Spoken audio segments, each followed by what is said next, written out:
2016 Jaguar SE 2.0 turbo. We are doing engine on it, complete engine overall on engine rebuilt, and as you see, we're putting new pistons in it, the piston rods, we got the bearings right here, and this is the camshaft. So we have to send it to the machine shop. This is not good, so I don't like that one. This particular vehicle, which is kind of like stupid design, the timing chain is on the back of the engine. So in order to replace that timing chain, you need to pull the whole engine and separate it from the transmission.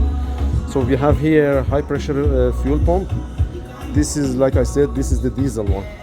So we are doing the resurfaced block and the head cylinder basically. And what else do I need to tell you? Just make sure you put those rings against each other. See, so we have the oil ring and these two compression ring. So this has to be against each other when you want to assemble it. So if, for example, this gap not supposed to align with this gap like that, it has to be go against each other. As long as with the gap on the oil ring. I mean, you guys, I pretty know all this stuff. I'm kind of positive you guys know, but reach out to me if you need anything or if you have any kind of question.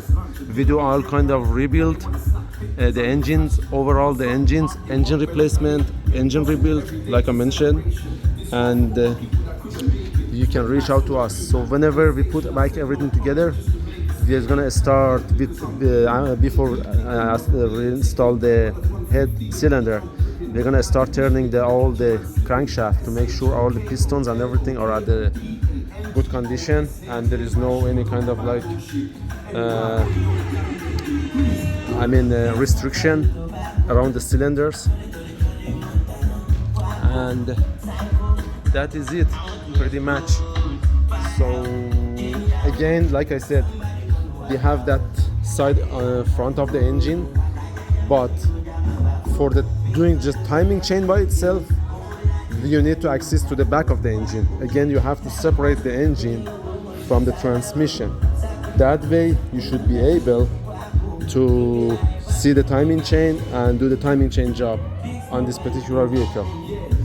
2016 Jaguar, and that's 2.02 turbo diesel, and that was pretty summarizing the engine rebuild and overall of the engine. And thank you guys for watching, and see you next time.